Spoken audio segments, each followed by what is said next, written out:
Hello and welcome two bit inning. साथ में मिलकर शुरू करते हैं जिंदगी की दूसरी इनिंग। और आज हमारे साथ हैं आसिफ भाई। और आसिफ भाई जो है वो डीफाई देखते हैं पॉलीगॉन के लिए। If I to put it simple, like I mean the Yep. जो पूरा पूरा डीफाई इकोसिस्टम जो है पॉलीगॉन की तरफ से जो है वो आसिफ भाई देखते हैं। लुकिंग एट हिज एज, मेरे दिमाग में ना बहुत सारे क्वेश्चन हैं। मतलब एक तो कि यार how early he has started, number one I am jealous. Number two के मतलब uh, when he started his journey, I mean I really want to understand that, and how he got into polygon, ये मेरे को समझना है। और बाकी तो टेक्निकल क्वेश्चंस आप बहुत सारे पूछेंगे, बिकॉज जब भी मैं when I see somebody as young as Asif भाई, और so I get a lot of energy and I want people to understand that age really doesn't matter. If you really believe in something, if you're trying something, if you're testing something day in day out, you'll probably end up far more earlier in this space at the right place in comparison to web 2. Like web 2 में क्या होता है, वहाँ positions और seniority और education और certifications और degrees matter करती हैं। यहाँ पे शायद कुछ और चीजें मैटर करती हैं जो Asif will help us understand that. So to begin with, we'll start from that. And obviously Pranav के पास बहुत सारे टेक्निकल क्वेश्चंस हैं। यूनिस्वैप को लेके आज बहुत सारी बातें होंगी, टेक्सिस को लेके।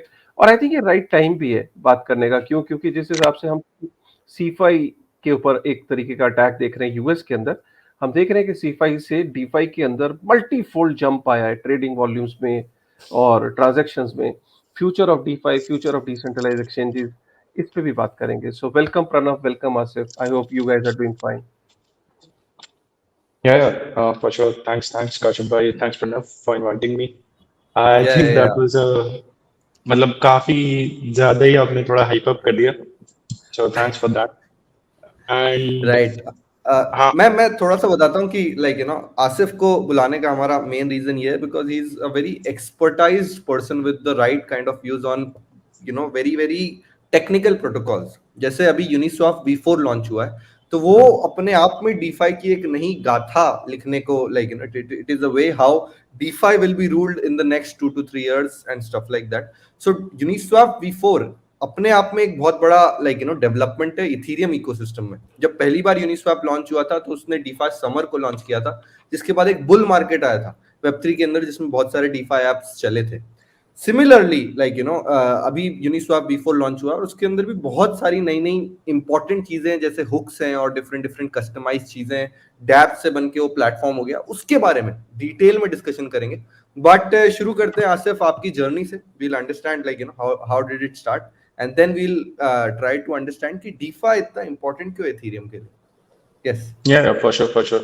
I think Uniswap probably even right now is almost the biggest innovation जो हुआ in पूरा DeFi, and almost you can say जिस stage में आज DeFi है, I would say that Uniswap is the biggest contributor for sure. But I think talking about my journey, and I hope the echo is not too much.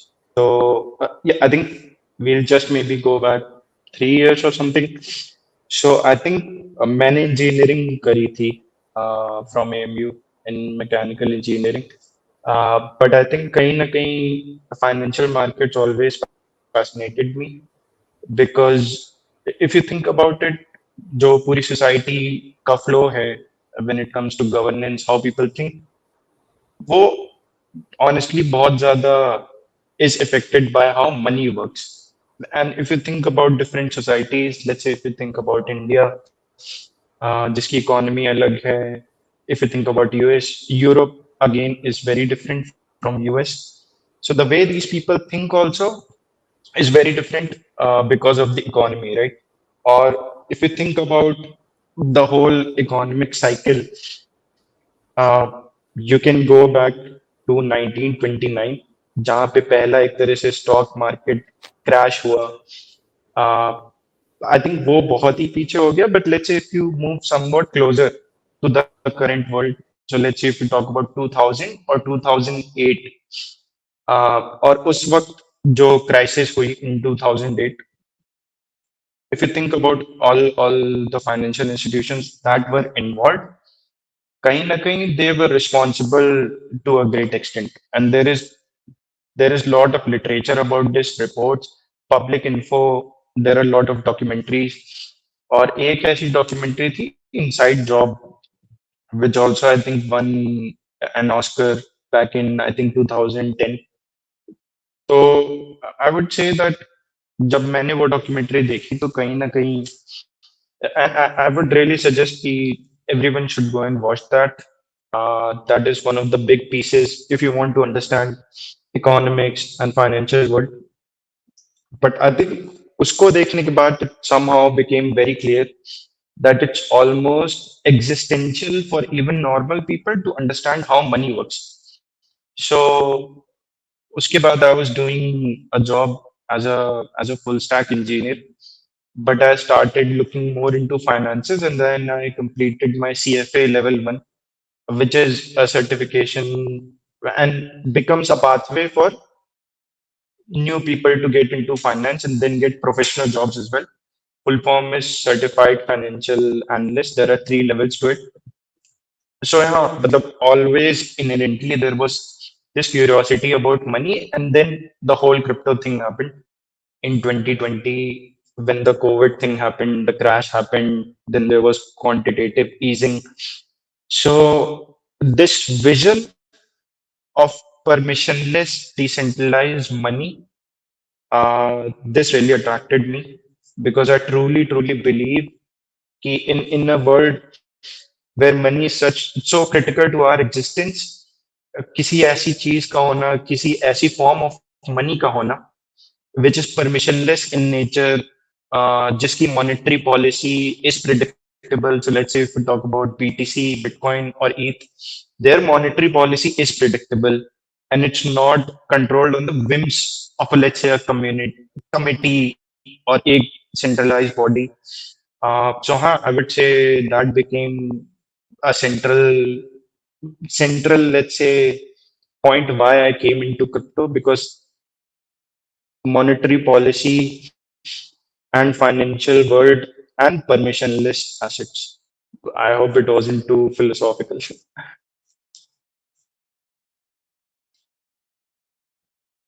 No, that's perfect. That's perfect. We so ultimately what happens, Asif bhai, कि first we understand, अगर हमें किसी चीज ने सबसे पहले inspire किया तो वो एकदम हमें डिफाइन नहीं करता है या हाँ हाँ हमें एकदम पॉलीगॉन समझ नहीं आता है। वो सबसे पहला इनकाउंटर ही आपका you know history of money और इन कॉन्सेप्ट से होता है। आप इकोनॉमिक्स को समझते हो, अरे यार ये तो +1 +2 में सिखाया ही नहीं था, ये तो हाँ क्लास के अंदर बताया नहीं था, ये हाँ इन्फ्लेशन का इम्पैक्ट इस तरीके से नहीं बताया था जिस तरीके से और मनी तो एक्चुअली में एक फिलॉसफी है, एक टेक्नोलॉजी है, ये ऐसे कॉन्सेप्ट को कभी समझाया ही नहीं। मनी तो ये Yep. बताया कि जो जेब में करेंसी नोट है वो मनी है, और उसको जो है वो सेंट्रल बैंक का काम है उसको गवर्न करना है। बस ये बेसिक बेसिक चीजें पता थी। मनी को डेप्थ में जाके समझा ही इस इंडस्ट्री में। शायद ही कोई ऐसा आदमी मुझे आज तक मिला हो जिसने सीधा आके डीफाई की बात करना शुरू कर दी हो, या सीधा आके उसने Hmm. एनएफटी की बात, उसको सबसे पहले इनकाउंटर इन्हीं चीजों से होता है। So I completely agree with you. So yeah Pranav, what do you? Yeah definitely. और आसिफ ने अपने बारे में थोड़ा कम बताया, मैं थोड़ा ज्यादा बताता हूँ हाँ चलो ये कि ठीक है। हाँ कि पॉलीगॉन का अगर मैं स्पेसिफिक बताऊं कि पॉलीगॉन के अंदर जब मैं भी काम करता था तब आसिफ आए थे, and at that time him and Hamza they were the ones जो डीफाई को पॉलीगॉन के ऊपर एक्चुअली लेके आना चाह रहे थे। तब तक सिर्फ एक क्विक स्वैप और इजीफाई नामक डिसेंट्रलाइज एप्लीकेशंस एग्जिस्ट करते थे, उसमें ही काफी अच्छा वॉल्यूम आने लग गया था because it was quickswap was a it was a fork of uniswap and easyfi was a fork of compound if you say so, and उसके ऊपर ही लोग काफी ज्यादा इंटरेस्टेड होने लग गए थे बिकॉज जो कंपाउंड और यूनिस्वैप थे वो इथेरियम के ऊपर एग्जिस्ट करते थे और उस पर $100 फीस लगती थी कुछ भी करने के लिए।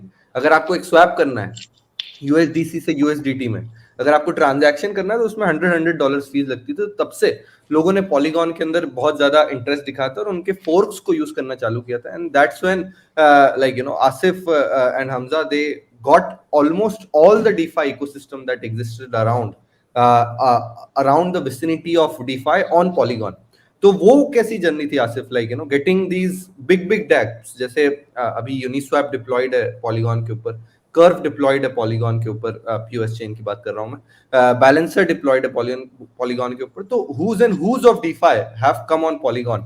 सो फर्स्ट ऑफ ऑल आपको ये सारे जो डीफाई जो डैप्स एग्जिस्ट करते हैं उनके अंदर क्या सिमिलैरिटीज दिखती हैं, डिफरेंसेस दिखते हैं, और उनने क्यों पॉलीगॉन को चूज किया? बिकॉज जहां तक मैं समझ सकता हूँ it is all about network effects, कि आपने यूएसडीटी था आपके पास, वो कर्व पे डाला, उससे आपने एक एसेट निकाला, वो एसेट को निकाल के अपने आवे पे डाला, आवे से कुछ और बनाया। So you keep on being capital efficient and try to keep on getting your yield more and more. पर पॉलीगॉन के ऊपर ये सारे डीफाई एप्स को लाने की जर्नी कैसी थी, और ये डीफाई डैप्स जो है उनमें कितनी सिमिलरिटीज हैं? Sure. So I think firstly I'll talk about the journey and then about the composability part as well. So I think true. I think back in 2021 when Hamza joined a bit earlier than me and then I joined. Or उस वक्त I think there were only 3-4 DeFi protocols. And so why we had this motivation that we have to get almost all of the protocols is because I earlier talked about permissionless money, right? But just उस money की existence होने से उतनी value नहीं है ना. It has to be actually used as well. And DeFi is the only, let's say, application layer जहाँ पे that money can be used for different use cases, right? And DeFi is the only place where it is actually useful. So I think Ethereum very clearly showed that there is demand for these applications. But Ethereum in those times was unusable. वो usable थी ही नहीं. $100 gas देना, $150 gas देना. I remember मैंने खुद ही 100 $150 gas दी है and I would not recommend that to anyone. तो there was very clear demand and we realise कि ये सारी चीजें in low gas environment have to happen, और यही इंटेंट था all along. And then of course early on it was really tough because बहुत लोग के connects we did not have. We were not a VC backed project back then.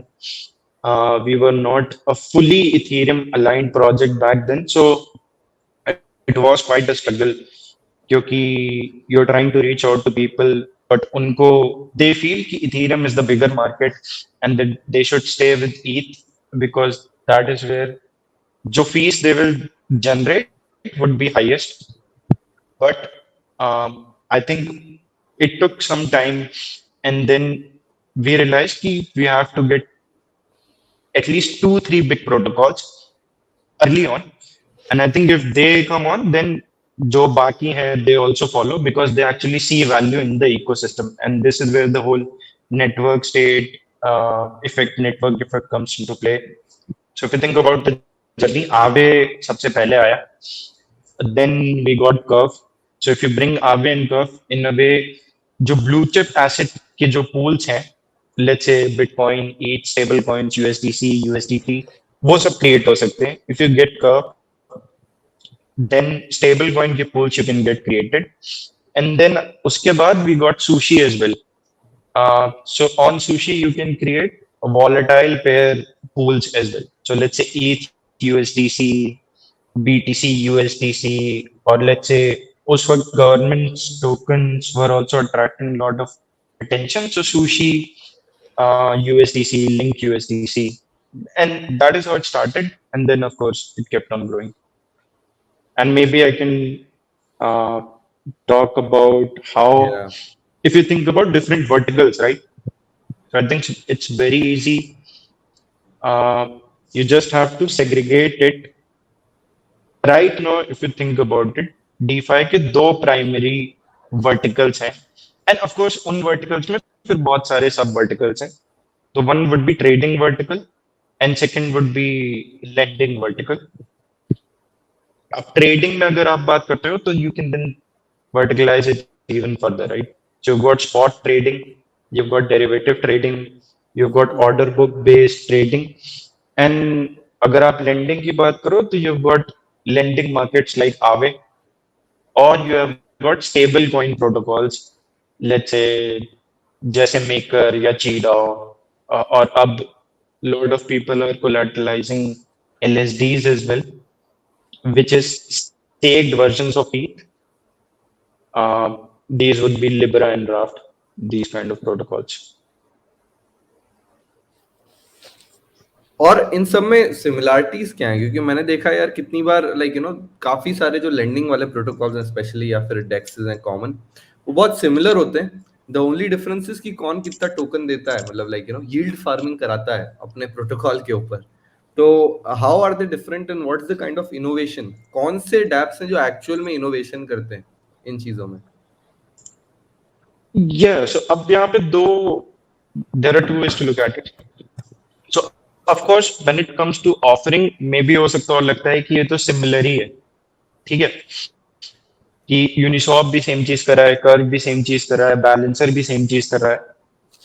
But point is कि on a surface, maybe on a user level it looks ki same hai, but if you think about the risks and the incentives in every system, वो बहुत अलग अलग होते हैं.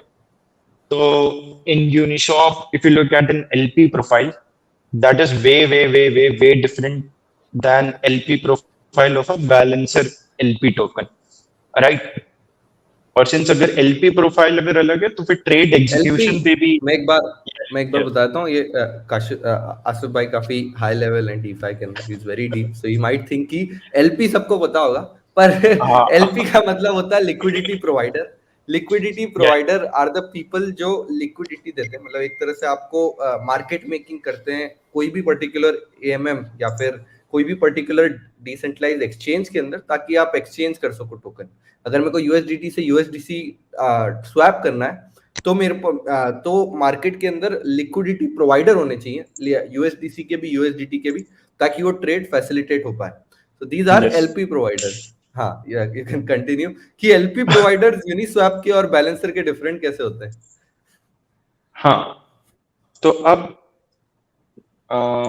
I would love to share my screen as well. तो इससे I think it would be very easy. Cool. हाँ, तो I think if you think about AMMs, or I think let's get right into AMMs 101. AMMs exactly क्या होते हैं? And I think maybe market makers, right? AMMs are automated market makers. But point is कि अगर कोई भी market making हो रही है, तो someone has to provide liquidity, right? So I think maybe we can just talk about Binance also, just for a bit. कि when it comes to order books, exactly क्या होता है? So let's say if you come to this BTC order book, यहाँ पे you can see कि someone is smashing buy button and someone is smashing a sell button, है ना? And when उस price पे orders meet, कि कोई उसी प्राइस पे उतने अमाउंट का BTC खरीदने को तैयार है, at the same time उसी मोमेंट पे कोई सेल करने को तैयार है, तो ऑर्डर मैचिंग होती है and this is how trade gets executed, right?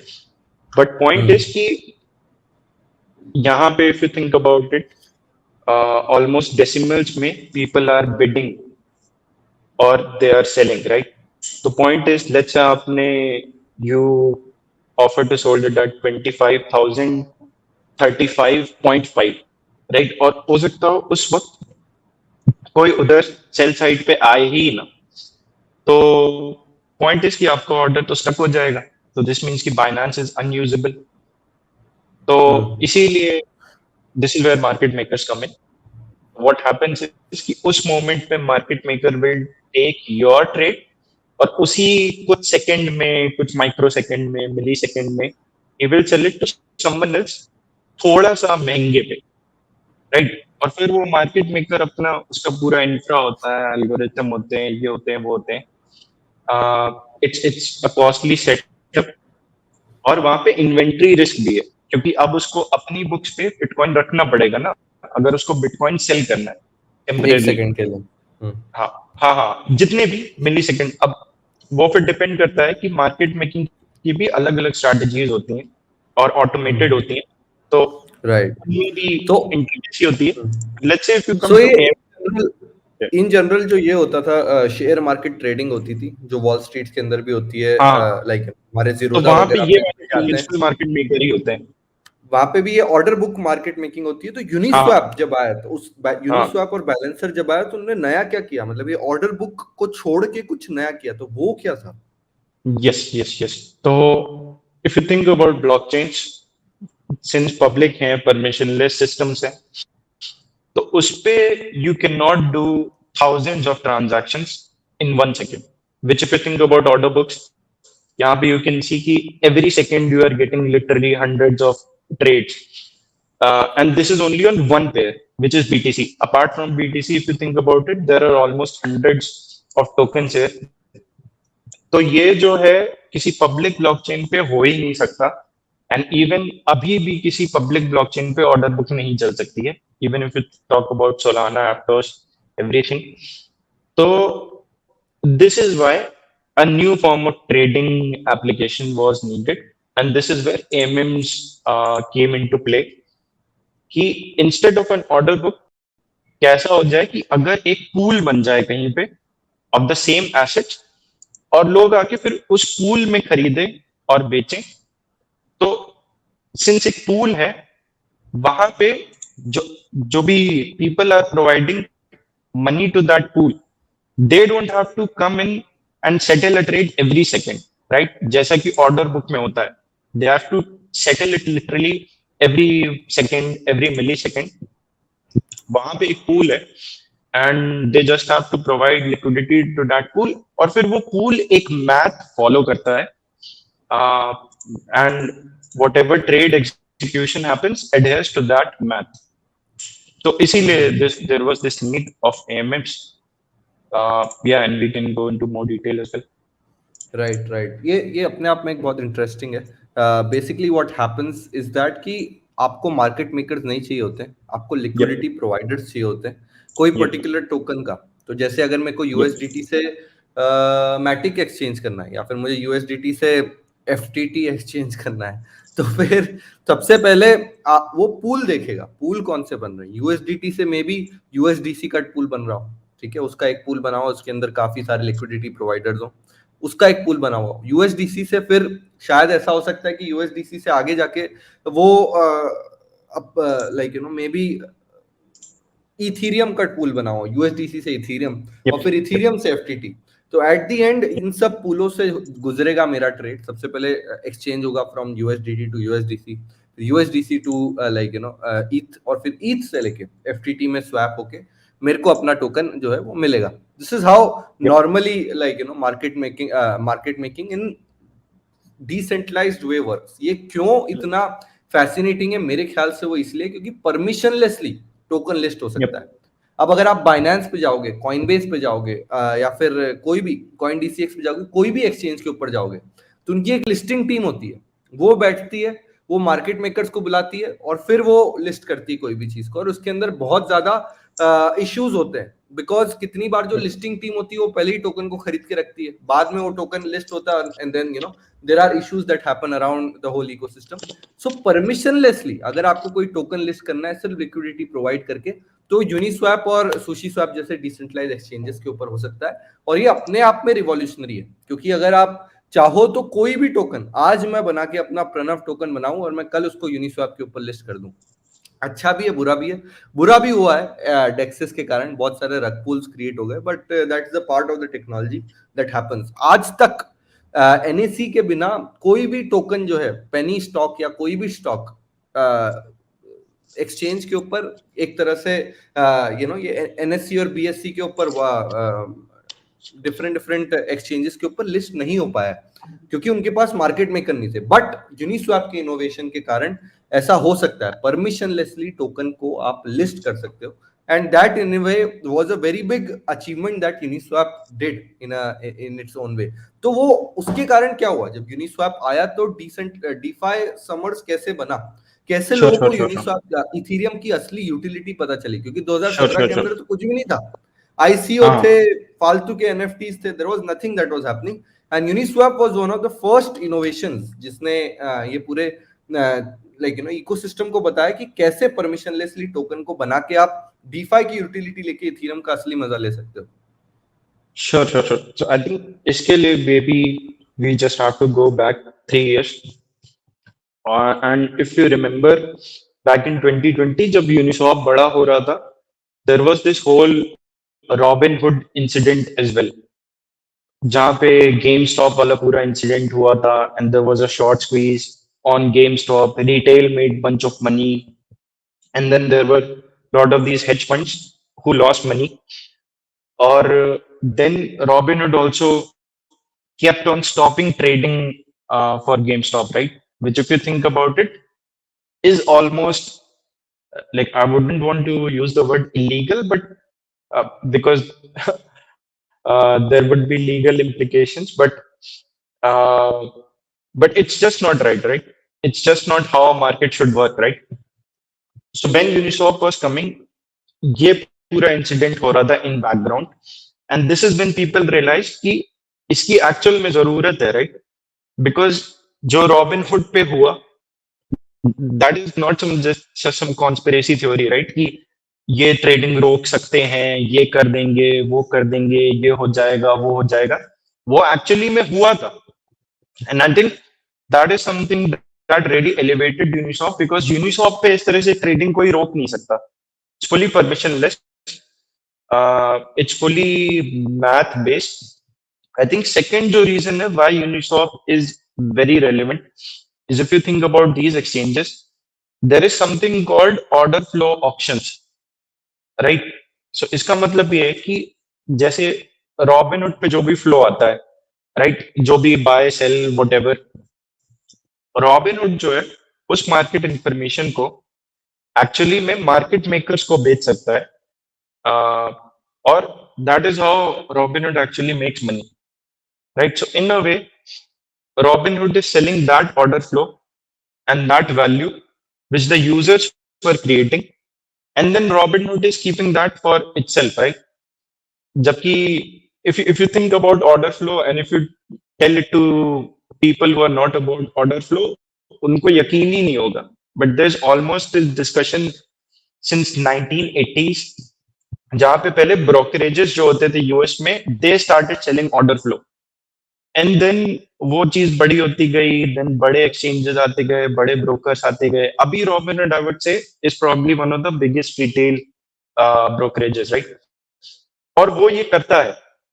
तो इन a way people also realise कि हम जो ये सारा ऑर्डर फ्लो अपना बेच रहे हैं, and we are losing money on it, we should use permissionless systems to keep that value for ourselves, which I would say is a big change.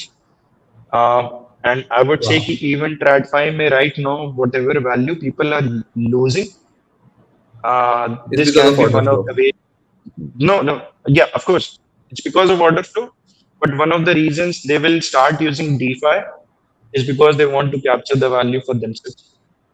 Wow, ये बहुत ही इंटरेस्टिंग पॉइंट है जो आसिफ ने बताया. वो ये था फर्स्ट ऑफ ऑल कि शेयर मार्केट की ट्रेडिंग में जब गेम स्टॉक ऑक्शंस को लोगों ने पंप करना चालू किया, तो बहुत सारे वॉल स्ट्रीट जायंट्स जिनने उसके ऊपर एक शॉर्ट बेट लिया हुआ था, वो पैसे लूज करने लग गए, मिलियंस ऑफ डॉलर्स के पैसे लूज करने लग गए. तो उन्होंने फोन लगाया रॉबिनहुड को कि भाई ये ट्रेडिंग बंद कराओ वरना हम तो बैंकरप्ट हो जाएंगे. तो रॉबिनहुड ने ट्रेडिंग बंद करा दी उनके लिए.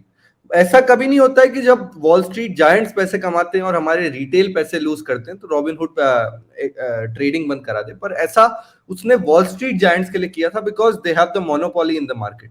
नॉर्मली ट्रेडिंग को ऐसे डिफाइन किया जाता है that it is a transfer of money from somebody who is very poor to somebody who is very rich.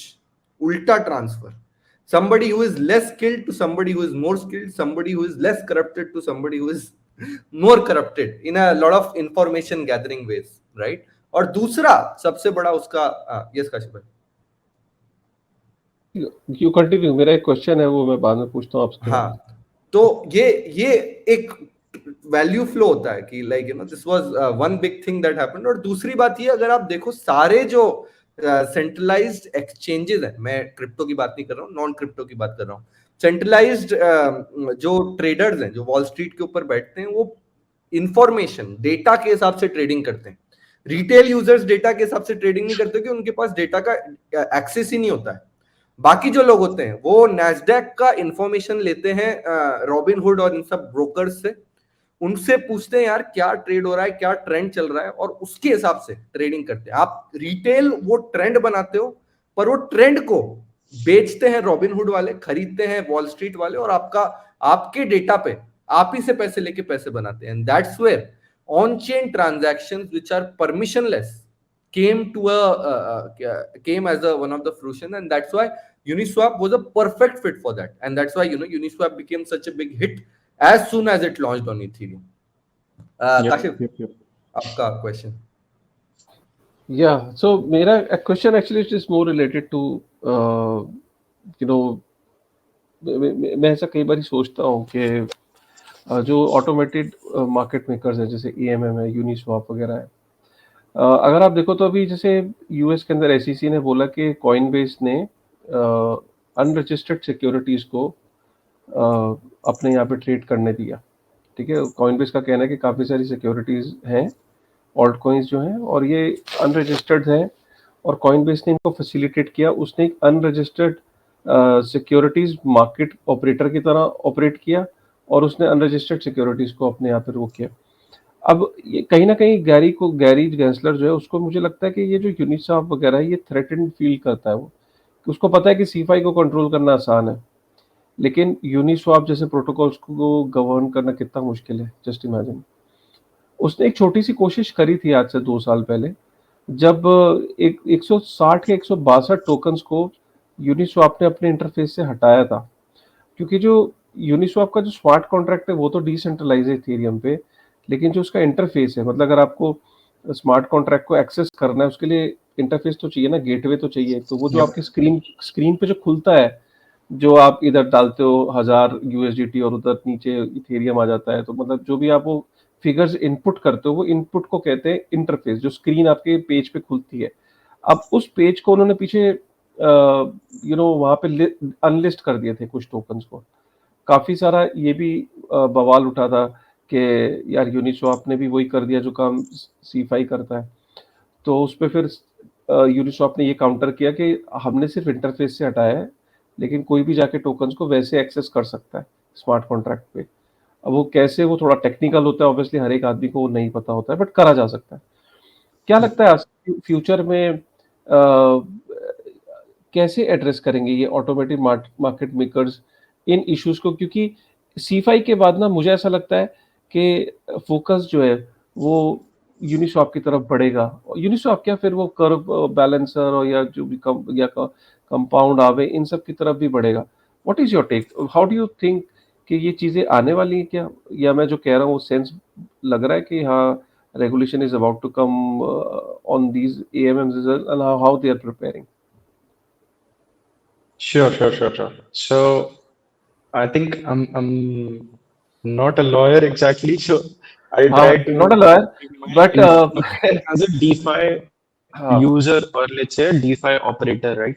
Hmm, So, for sure, I think even for AMMs, and especially on the front end side, hmm, there may be some, let's say, it will probably start with, let's say, guidelines or even regulations, जो कि front end operators have to adhere to. Having said that, if you think about right now DeFi market structure, if you think about most of the fees that is being generated right now, वो concentrated है towards blue chip assets, right? So you've got BTC, you've got ETH, you've got stables. So जो 80% का trading volume है या fees है is concentrated around these assets. और Ethereum पे तो I think कल या परसों जो ruling I with the Hinman docs, I think it makes it very clear कि Ethereum will not be considered a security, it will be considered a commodity.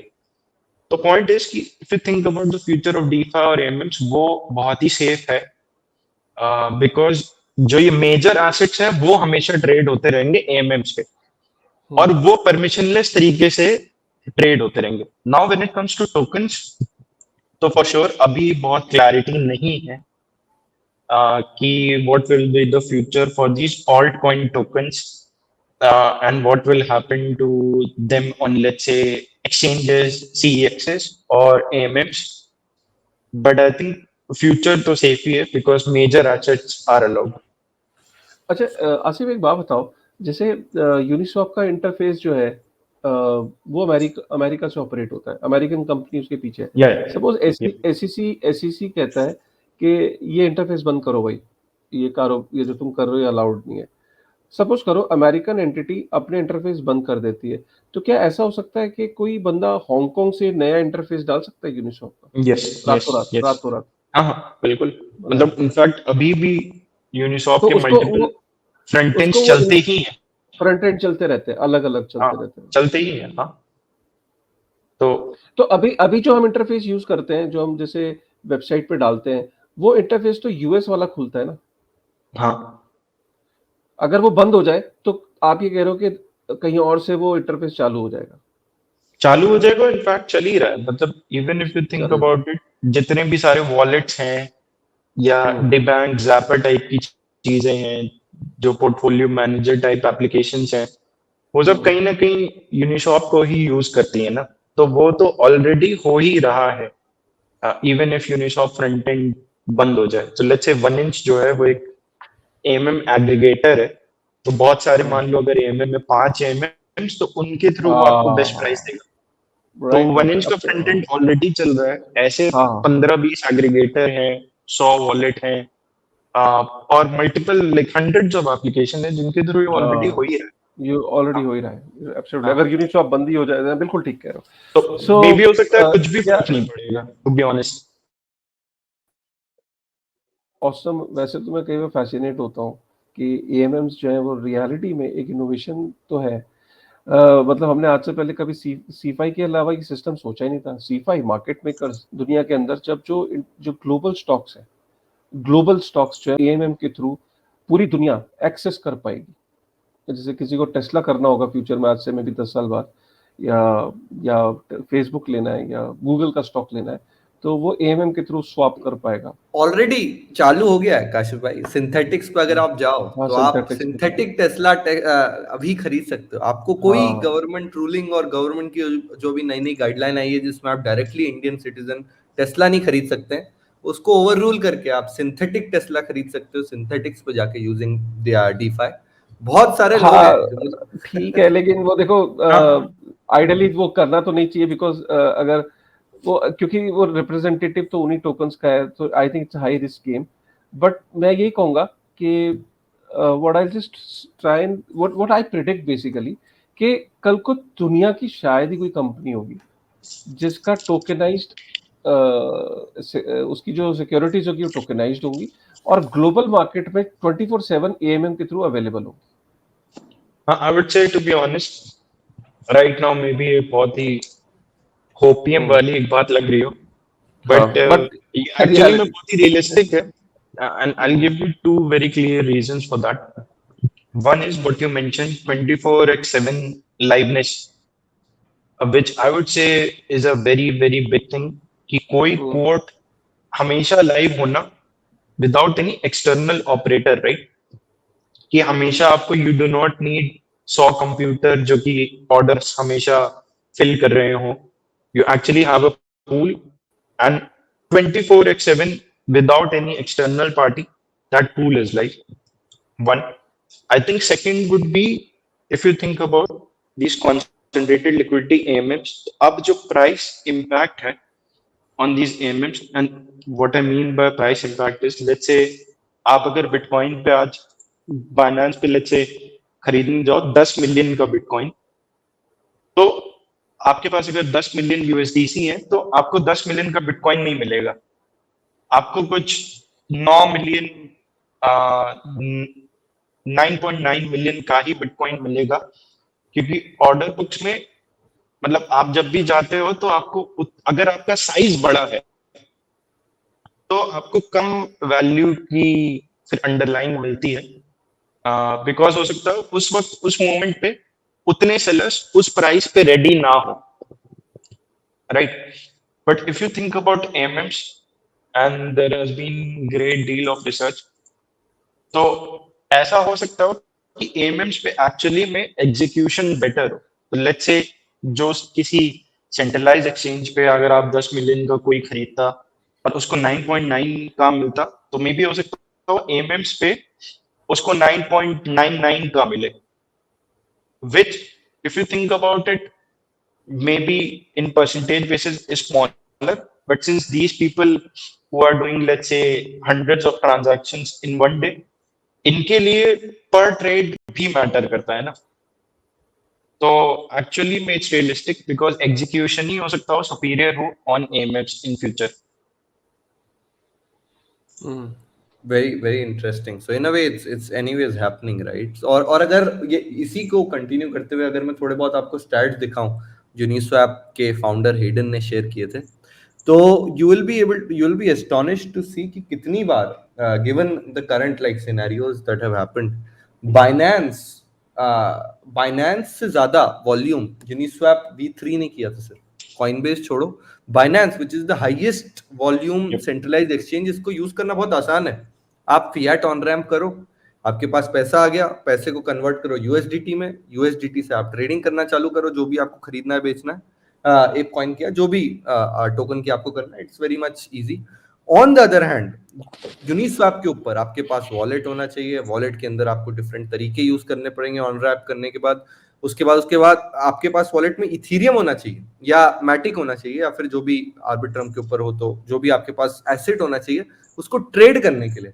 तो despite all these barriers, ये लोगों ने Uniswap V3 को trade करा है, के ऊपर ज्यादा ट्रेड किया है बाइनेंस से. कितनी बार यूनिस्वैप V3 जो डिसेंट्रलाइज एक्सचेंज है, जिसको यूज करना बहुत मुश्किल है, जिसका यूएक्स बहुत गंदा है, जिसके अंदर बहुत सारी सिक्योरिटी रिस्क हैं, उसको लोगों ने प्रेफर किया है ओवर बाइनेंस. ये अपने आप में ही एक बहुत बड़ा यूज केस बताता है Web3 का. ये अपने आप में बताते हैं कि लोग कितने और कितनी फीस दी है यूनिस्वैप की यूनि टोकन के ऊपर. तो बहुत सारे लोग EBITDA और ये सब फाइनेंशियल बिजनेस मॉडल्स की बात करते हैं क्रिप्टो के अंदर. तो this is one of the successful business models, जो आप देख सकते हो कितना यूनि टोकन जो है वो कितना फी लेवरेज कर पाता है, लेवरेज कर सकता है अगर वो ऑन कर दे उस पर्टिकुलर फिनोमिनन को. तो सो ये अपने आप में एक बहुत सिग्निफिकेंट मोमेंट है इन Web3. यूनिस्वैप जैसा मैं आपको बोलते आ रहा हूँ, उसके कारण डीफाई समर चालू हुआ था और डिफरेंट डीफाई एप्लीकेशंस बनने चालू हुए थे, जिसके कारण इन जनरल यूनिस्वैप का एक इथीरियम का एक बहुत अच्छा यूज केस सामने आया था, जिसके बाद बहुत बड़ा बुल मार्केट आया था इन द इकोसिस्टम. उसके बाद यूनिस्वैप V2 आया, यूनिस्वैप V3 आया और अब यूनिस्वैप V4 आया. तो आसिफ, इन सब में डिफरेंस क्या है? मतलब यूनिस्वैप अपने आप में एक AMM का बादशाह है. उन्होंने AMM को एक तरह से डिफाइन किया था बैलेंसर के अलावा in a much more easier sense. पर इन सब में डिफरेंसेस क्या है V2, V3, V4 में? And what do you think about this newest launch, the Uniswap V4, जिसके बारे में सब लोग बात कर रहे हैं? Sure. So I think when you talk about AMMs, so and you can think about AMMs on 3 levels. एक तो ये है कि आप सोचो as a developer point of view कि अच्छा, this means कि आप उसका पूरा GitHub आर्किटेक्चर हर चीज देखोगे.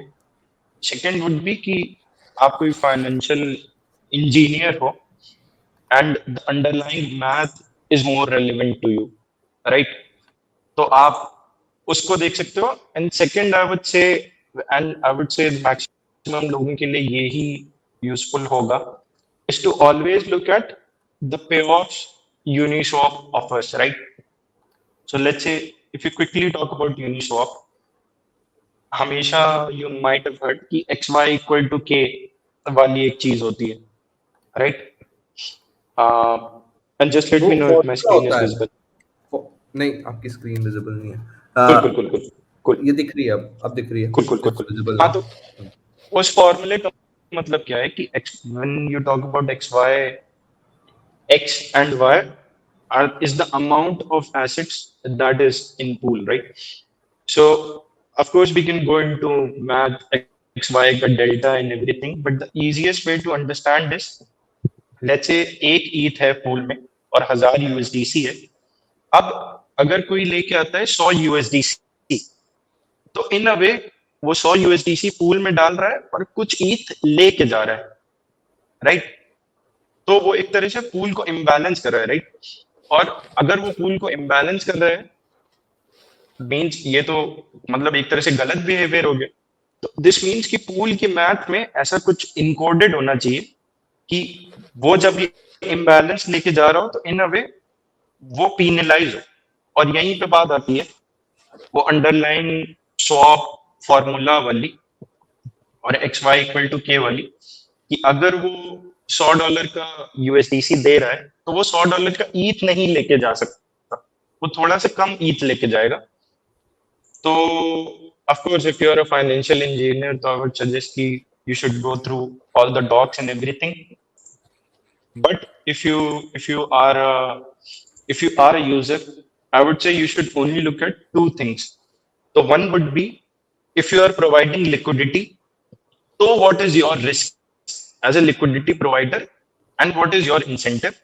Second is, अगर आप ट्रेडर हो तो आपका ट्रेडिंग में एग्जीक्यूशन किस तरह से हो रहा है, राइट?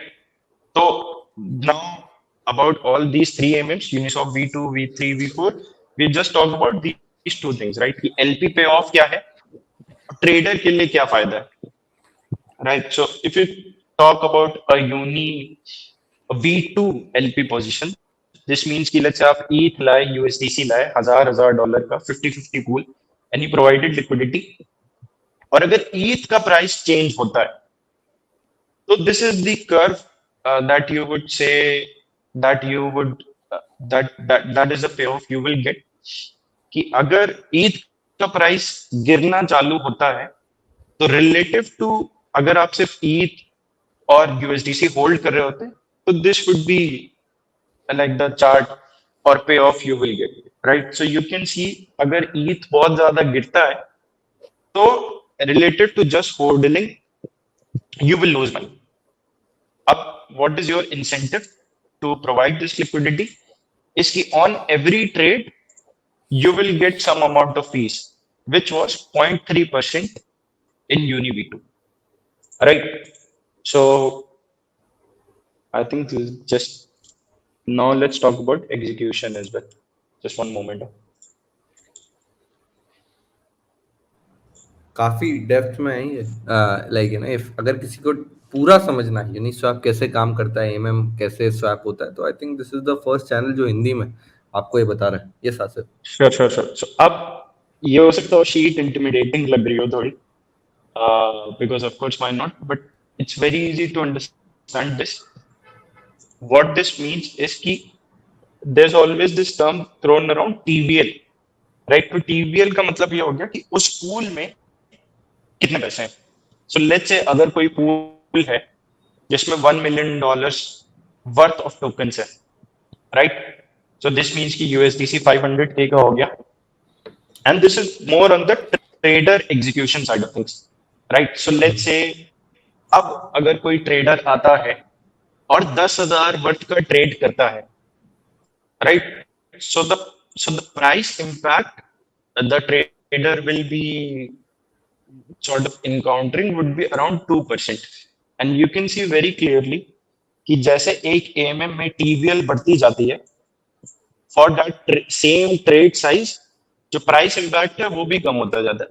प्राइस इम्पैक्ट क्या है बेसिकली कि लेट्स से अगर आपने यहाँ पे let's say talk about in percent $100, अगर आपने $100 का आके खरीदा तो you will receive $98 worth of that asset, right?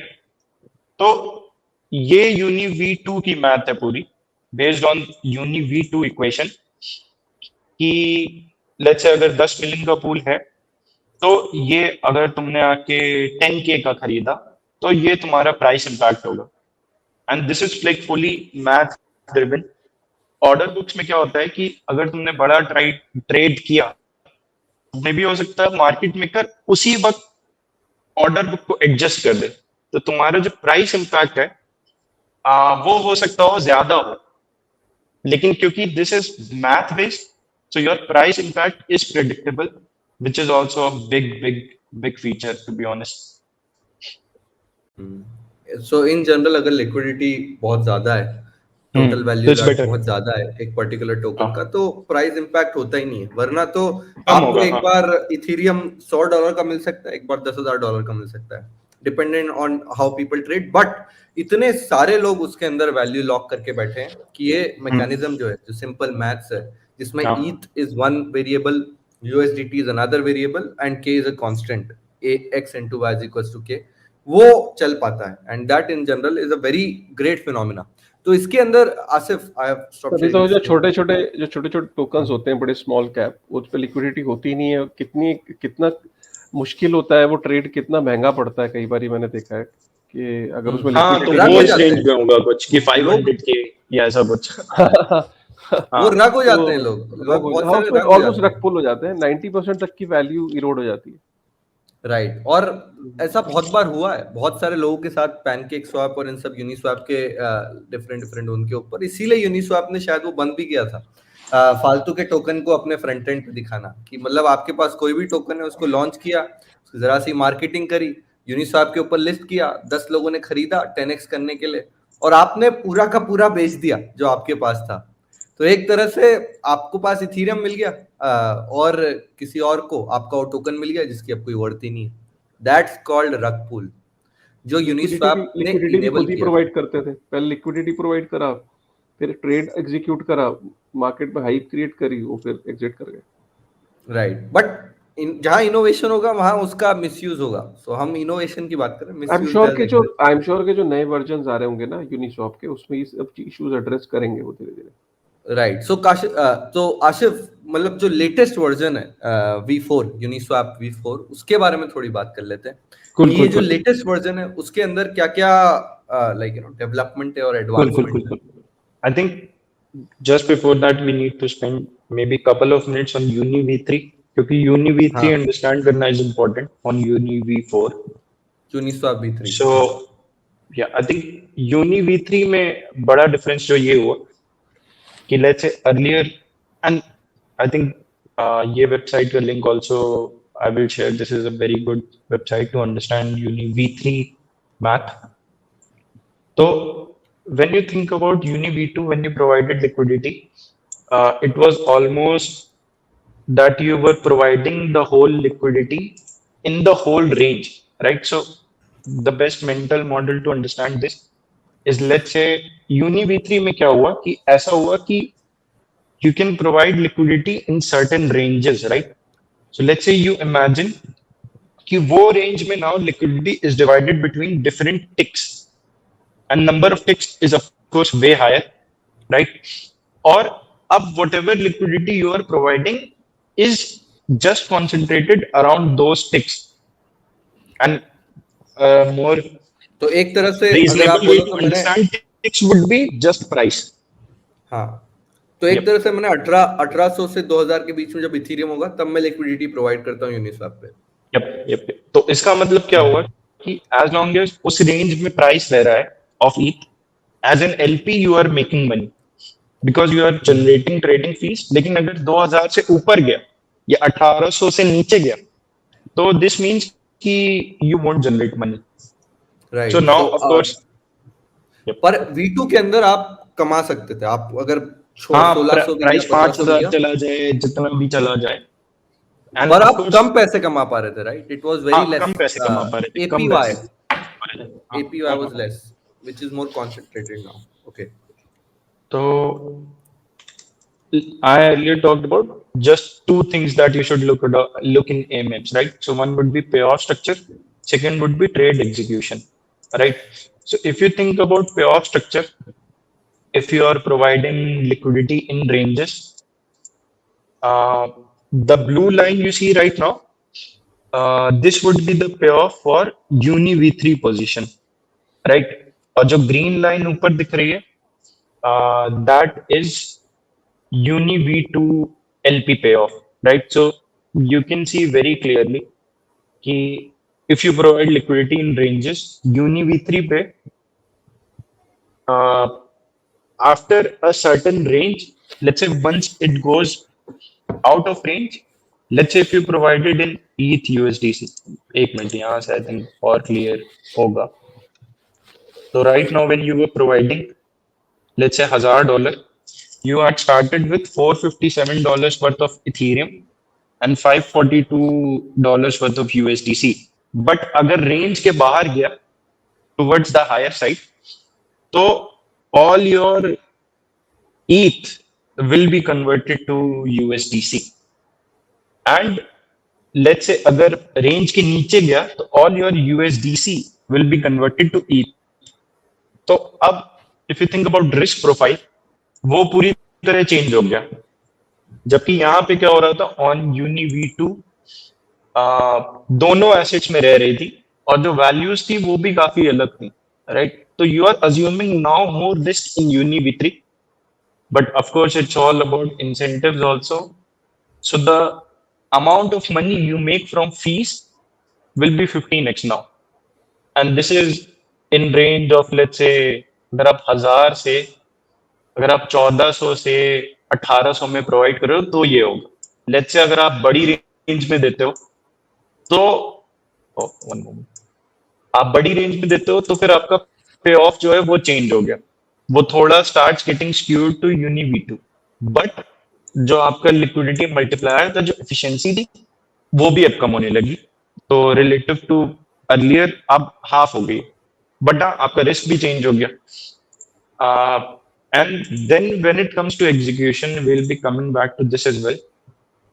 So let's say you provide liquidity in, और इसकी मैथ पूरी तरह अलग है यूनी V2 से, तो execution will be way superior. So let's से यहाँ पे अगर 2 मिलियन की ही लिक्विडिटी है, even for a 30,000 trade, you are seeing की price impact only 0.6% है। जबकि यहाँ पे अगर 2 मिलियन है और अगर मैं 30,000 का कर रहा हूँ तो वो 3% का प्राइस इम्पैक्ट होगा, विच इज ऑलमोस्ट 5x। तो if you think about it, the game fully change, क्योंकि एलपी पे ऑफ चेंज हो गया, कैपिटल एफिशिएंसी भी चेंज हो गई, इंप्रूवमेंट है on trading side, on fee generation side, but of course risks be relatively are high. Got it, got it. So in a way, V3 was more capital efficient. आप ज्यादा APY कमा सकते थे, but आपको थोड़ा सा intelligent होना पड़ता उस APY को कमाने में। अब V4 क्या है? Sure. So now if you think about V4, it builds on top of Uni V3, right? So जो भी features were provided by Uni V3 earlier, it's in a way augmenting those features, right? So they have put forward 4 primarily, you can say, pillars, uh, which would be improvement. So one is hooks. So if you think about Uni V3 right now, once you provide liquidity from an LP standpoint, वो game over हो जाता है. You cannot program any behaviors after that, right? So now you have provided liquidity in the range, and now you just hope कि price उस range में रहे, and you just keep on earning fees. So I think what these guys realized is you need to attach some programmable behavior as well, and this is essentially hooks. This means कि for that LP position you can program some behavior, right? So let's say if you want to change the fees, right? Because order books में हमेशा क्या होता है, जब भी volatility higher होती है, spreads बढ़ जाते हैं. So in a way AMMs में भी ये होना चाहिए, and now with hooks this can happen. Let's say you want large orders to be filled because जैसा we talked about it earlier, अगर range के बाहर जाता है तो your both assets get converted to one asset, right? So some people also use it as an execution engine almost, and now you can program those execution behaviors as well. So this would be around hook, right? And I would say the most relevant one is the dynamic fees behavior, because order books में हमेशा होता है spreads बढ़ जाते हैं, but AMMs में अभी तक नहीं होता था और इससे LPs को नुकसान होता था. I think बाकी जो feature है, they are more towards gas optimization, and maybe on Pranav you can talk more on this, on the gas Same optimization. contract, singleton contracts होते हैं जिसके कारण गैस ऑप्टिमाइजेशन होता है, but mostly it's hooks, it's all about hooks, जिसके कारण और प्रोग्रामेबिलिटी बढ़ जाती है. तो आसिफ ने आपको थोड़ा सा और डेप्थ में बताया. अगर मैं थोड़ा ब्रॉडर सेंस में बताऊं तो it is Uniswap V4 is nothing but converting a application to a platform. Yep. पहले लोग आके यूनिस्वैप पे ट्रेड करते थे, अब यूनिस्वैप की मदद से, ये हुक्स वाले फीचर की मदद से और डिफरेंट डिफरेंट और जो एक दो फीचर्स हैं उसकी मदद से वो यूनिस्वैप को एक प्लेटफॉर्म बनाना चाहते हैं, ताकि आप यूनिस्वैप पे तो ट्रेड करो नहीं करो इज वन थिंग, बट आप यूनिस्वैप को एज अ प्लेटफॉर्म यूज कर सकते हो डिफरेंट डिफरेंट ट्रेडिंग मैकेनिज्म्स को करने के लिए। आप 1 इंच पे जा सकते हो ट्रेड करने के लिए, खुद का एक प्लेटफॉर्म बना सकते हो उसके एग्रीगेशन से जिसमें हुक्स फिक्स्ड हो, आपको ज्यादा एफिशिएंसी मिले and stuff like that, and that's where they wanted to be. वहां पे उनका टोकन अक्रूवल, वैल्यू अक्रूवल सबसे ज्यादा होगा। So I think this has been a really great session. Kashif, any last words that you would want to add to this? Then I think for the first time हमने इतना depth में technically Uniswap को शायद ही किसी ने cover किया हो, और एक्चुअली लोगों को ये लगता है कि यूनिस्वैप इतना जैसे ये जितने भी EMMs हैं ये इतने इजी इंटरफेस है कि लोगों को लगता है कि यार बहुत इजी साइंस होगी इसके पीछे, बट अगर आप देखो तो आप कितने बड़े बड़े इकोसिस्टम को आपने ऑटोमेट कर दिया है। आप सोचो कि और जो इंसेंटिवाइजेशन है वो इस तरीके से है कि जो कुछ यू नो एक ऑपरेटर्स होते थे C5 में जो पैसा अपने पास रखते थे, अब क्या है कि जो अर्निंग्स भी हैं वो भी डिवाइड हो रही है लोगों में। किसी के लिए भी है वो पूल में जाए, पार्टिसिपेट करे, और पूल में पार्टिसिपेशन के लिए उसे रिवॉर्ड मिल रहा है, राइट। और लोगों का भी रिवॉर्ड मिल रहा है, और आपने एक ट्रू सेंस में जो टोकन्स हैं, जो टोकनाइज्ड इकोनॉमी फ्यूचर में रोक नहीं पाओगे आप, जिसे उसे आपने ग्लोबल परमिशनलेस 24/7 इंस्टेंट आपने कर दिया। देखिए इंपॉर्टेंट क्या है, देखिए हम लोग ये हमेशा कहते हैं, मैं फिर फिलोसफिकल एंगल के बगैर मैं सेशन कभी एंड नहीं कर सकता, वो मेरी आदत है हमें चीज़ों को रिलेट करना। मैं ये कहता हूँ कि हम ये कहते हैं कि यार अमेरिकन बहुत पैसे वाले होते हैं, जनरली घरों में हमने सुना है कहते हुए, अरे यार अमेरिकन तो बल्ले बल्ले यार, ऑस्ट्रेलिया अरे यार बल्ले बल्ले, क्या बात है यार, क्या बात है, जर्मनी क्या बात है, क्या बात है वो, अरे वहाँ के लोग तो बड़े समृद्ध और बड़े पैसे वाले होते हैं। आपने कभी ये नहीं ध्यान दिया कि जब कंपनीज वहां से आती हैं, वहीं के जो सिटीजन्स होते हैं उनको ये इजी होता है, उनके पास ये प्रिविलेज होती है वहां की कंपनीज में इन्वेस्ट करके अपने पैसे को इन्फ्लेशन से ज्यादा तेजी से बढ़ा ले जाना। तो होता क्या है कि जब वहां की कंपनियां समृद्ध होती हैं, वहां के लोग भी समृद्ध होते चले जाते हैं, क्योंकि उन लोगों को वहां की कंपनीज का एक्सेस होता है इन्वेस्ट करने का।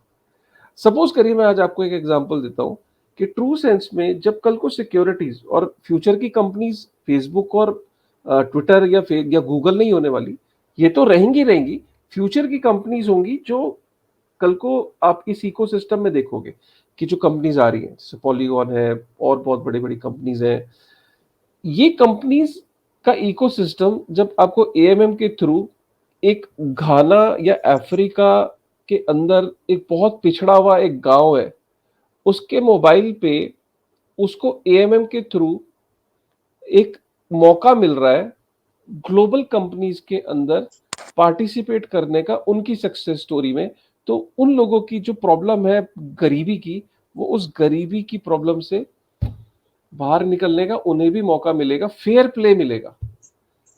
So basically what I'm just trying to say, AMM will give a fair chance to people to participate in the ecosystem, जो कि आज की डेट में ट्रू सेंस में सिर्फ कुछ पर्टिकुलर लोगों के पास मौका है। और हम कहते हैं वाह यार क्या अमेरिका, क्या जर्मनी यार बल्ले बल्ले, ऐसा कुछ नहीं होता भाई। वो इसलिए है क्योंकि उनके वो मौके हैं, और जब मौके दुनिया में एक इक्वल तरीके से सबको मिलेंगे तो क्या होगा, समृद्धि आएगी पूरी दुनिया में, फेयर प्ले मिलेगा, फेयर मौका मिलेगा।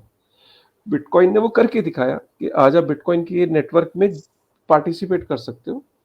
कल को लोग बिटकॉइन के अलावा भी सिक्योरिटीज को इवैल्यूएट करना चाहेंगे, जो कि कर सकते हैं लोग। आज की डेट में पॉसिबल नहीं है, कल को पॉसिबल होगा। Yep. I think one part is, of course, on access to these assets, but I totally agree कि crypto is a great leveler, और जो opportunities पहले नहीं थी, I think वो अब available हैं. I know young guys in India who are contributing in the crypto ecosystem, and they are doing very well financially. So if any young people are are watching this, uh, go out, explore, and I'm sure you can contribute. And if you can contribute, it will just be better. In it will just be better for you. Right, चलिए बहुत अच्छा लगा, 1 घंटे से ऊपर हो गया show. Thank you very much I think Pranav, and we'll time to time we'll catch Asif को बुलाते रहेंगे Yeah, और for भी sure. कभी यूनिसॉप पे. ठीक है ना Asif, all the very best, एंड मिलते रहेंगे आपसे फिर से. Any closing remark Pranav? No, I would like to thank Asif. मैंने उनको मंडे को मैसेज किया कि यार ये यूनिस्वैप V4 आया, इसके बारे में लोगों को बताना जरूरी है. इन जनरल जैसा कि मैंने बताया, यूनिस्वैप एक आपको रिसोर्स प्रोवाइड करता है like you know global leveller होने की. जो सिर्फ ट्रेडिंग एसेट्स अमेरिकन को मिलते थे वो ग्लोबल करता है. वैसे ही Web3 की दुनिया है, वो इनेबल करता है इंडियंस को वो वेस्टर्न नॉलेज, वो Web3 का नॉलेज, वो यूनिस्वैप के बारे में जानना जो सिर्फ एक इंग्लिश ऑडियंस को इसके पहले जानने का मौका मिलता था. तो हम I hope we have been a good arbitrage, I hope we have been a good AMM in terms of knowledge for you, and we did the justice to give you the whole insight as to Uniswap का कितना complicated architecture है, जिसको कितना easily Ethereum execute कर पाता है using x into y is equals to k वाला simple formula. सो अब जाके एटलीस्ट आपको इतना एफिनिटी हो गया होगा, इतना समझ आ गया होगा कि Ethereum is not a hoax, it's not a hope, it's a real truth and it has real applications जो कई गुना बेटर हैं Web2 एप्लीकेशन से जो एग्जिस्ट करते हैं. तो so like you know hopefully you get have this thought in your brain, और ये thought के साथ आप different DeFi, different decentralized applications को explore करो, उनके डेप्थ में जाओ. जैसा कि आसिफ ने डेप्थ में बताया कोई भी पर्टिकुलर मॉडल को, वैसे ही डेप्थ में एक्सप्लोर करो, तभी जाके you can be there as a leveller in the Web3 world. Yeah, for sure. Right, चलिए ठीक है गाइस, अगर कंटेंट पसंद आया तो प्लीज लाइक करेगा, शेयर करेगा, सब्सक्राइब करेगा. Thank you very much Asif. Asif को जाके ट्विटर पे फॉलो करो, उन्हीं के थ्रेड से मैंने पूरा डिस्क्रिप्शन में लिंक डाल दूंगा. ठीक है, और आई थिंक जो भी लिंक्स थे अबाउट यूनिसॉप वी कैन वो भी शेयर डाल दैट. देंगे. हाँ.